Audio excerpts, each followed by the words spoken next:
একটি বড় খামার। বড় বলতে ঠিক কত বড় বলে আপনার মনে হতে পারে? 100%, 200%-এর উপরে খামার না, এটি প্রায় 500%-এর উপরে একটি বহুমুখী খামার। আর এই খামার থেকে কত আয় হয় তা আপনাকে আরো অবাক করে দিবে। এই খামার থেকে বছরে প্রায় 10 লক্ষ টাকা আয় হয়। তবে এই 10 লক্ষ টাকা আয়ের পিছনে রয়েছে কিছু পদ্ধতি। এ সম্পর্কে বিস্তারিত জানতে শেষ পর্যন্ত আমাদের সাথেই থাকুন। আপনারা যারা এই চ্যানেলে নতুন, এরকম কৃষি ভিত্তিক ইনফরমেশন আর ভিডিও পেতে হলে সাবস্ক্রাইব করে আমাদের সাথেই থাকুন। ফার্মটির নাম R&S অ্যাগ্রো ফার্ম। এটি অবস্থিত বরিশাল জেলার বানাইপাড়া থানার শলিয়াবাগপুর গ্রামে। খামারটি 500% জায়গার উপরে অবস্থিত।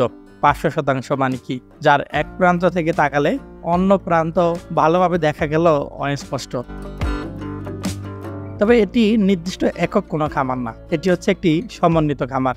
একই খামারে নিচে রয়েছে বিশাল জায়গা জুড়ে মাছ, তার উপরে রয়েছে 2টি মুরগির শেড এবং তার চতুর্পাশে রয়েছে অসংখ্য কলা এবং আমড়ার গাছ। এছাড়াও আরও রয়েছে বিভিন্ন ধরনের ফল এবং শাকসবজি লাগানোর জন্য আলাদা জায়গা।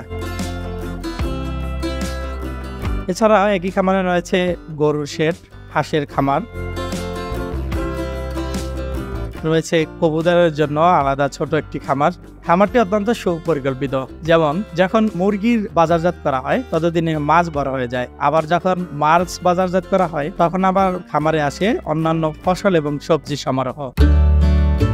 সবজি এবং অন্যান্য ফল যখন শেষ হয়ে যায়, ইতিমধ্যে তার রাখা গরুগুলো বিক্রির উপযোগী হয়ে যায়। একথা বলা যায় তার খামার একটি পরিপূর্ণ খামার। একটি শেষ হলে অন্য একটি উপাদান হাজির হয়ে যায়। তবে এই খামারটি তত্ত্বাবধানের জন্য মালিক যেরকম সার্বক্ষণিক সময় দেয়, তারই সাথে এখানে রয়েছে 2জন স্থায়ী কর্মচারীও, যারা সবসময় এই খামারের ভিতরে থাকে এবং বলা যায় দিনরাত 24 ঘন্টা এই খামারের উপরে তারা নজরদারি করে। এছাড়াও এই খামারটি বলা যায় একটা আধুনিক খামার, কারণ ইন্টারনেট যোগাযোগ ব্যবস্থার মাধ্যমে মালিক নিজে যে কোনো জায়গায় বসে সর্বক্ষণিক মনিটরিং করে বিভিন্ন প্রাণীগুলোর উপরে। এছাড়াও খামারের মালিকের সাথে কথা বলে যা জানা যায়, এখানে প্রায় প্রতিনিয়তই তিনি পশু চিকিৎসক আনেন। পশু চিকিৎসকের মাধ্যমে তার প্রাণীগুলো তিনি পরীক্ষা নিরীক্ষা করেন, যার কারণে এখন পর্যন্ত তার কখনোই এই খামার থেকে লস আসেনি। বিস্তীর্ণ এলাকা জুড়ে যেহেতু মাছের ঘের, তাই এখানে খাদ্যেরও কোনো ঘাটতি দেখা দেয় না। ঘেরের এক পাশে রয়েছে জঙ্গলাকীর্ণ বিভিন্ন ধরনের শ্যাওলা গাছ এবং অন্য পাশে রয়েছে একদম স্বচ্ছ পানি। জঙ্গলাকীর্ণ যে শ্যাওলা গাছগুলো রয়েছে সেখানে বিভিন্ন রকমের পোকামাকড়ের আশ্রয় ঘটে এবং সেই পোকামাকড় আবার এই মাছে গিয়ে ভক্ষণ করে, যার কারণে তার দেওয়া কৃত্রিম খাদ্যের পাশাপাশি এই মাছগুলো প্রাকৃতিক খাদ্যেরও একটি বড় যোগান পায়, যার কারণে তার এই মাছগুলো সময়ের সাথে সাথে কাঙ্ক্ষিত মাত্রা বৃদ্ধি পায়।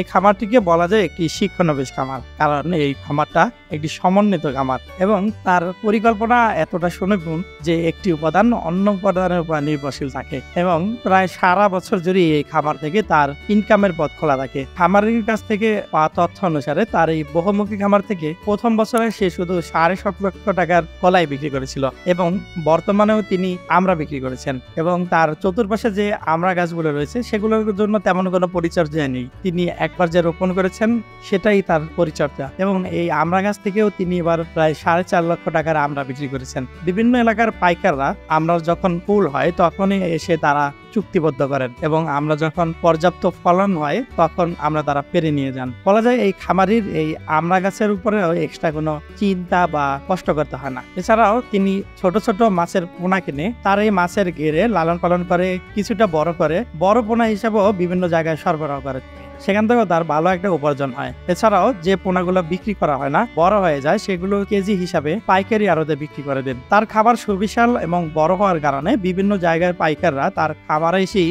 বিভিন্ন পণ্য ক্রয় করে নিয়ে যান, যার কারণে তার বিক্রি করতে খুব একটা বেগ পাওয়া হয় না। আপনারাও চাইলে এত বড় পরিসরে খামার না করতে পারলেও খুব ছোট পরিসরে বহুমুখীভাবে খামার তৈরি করতে পারেন, যেখানে একটি উপাদান থাকবে অন্য একটি উপাদানের উপর নির্ভরশীল এবং প্রায় সারা বছর জুড়ে আপনার থাকবে ইনকামের পথ খোলা। আমরা এই খামারের সাথে খুব শীঘ্রই একটা সাক্ষাৎকার নিব এবং একটি প্রমাণ্য চিত্র তৈরি করব। তাই এই খামারের বক্তব্য জানতে আমাদের সাথেই থাকুন এবং চোখ রাখুন আমাদের চ্যানেলে। ধন্যবাদ সবাইকে।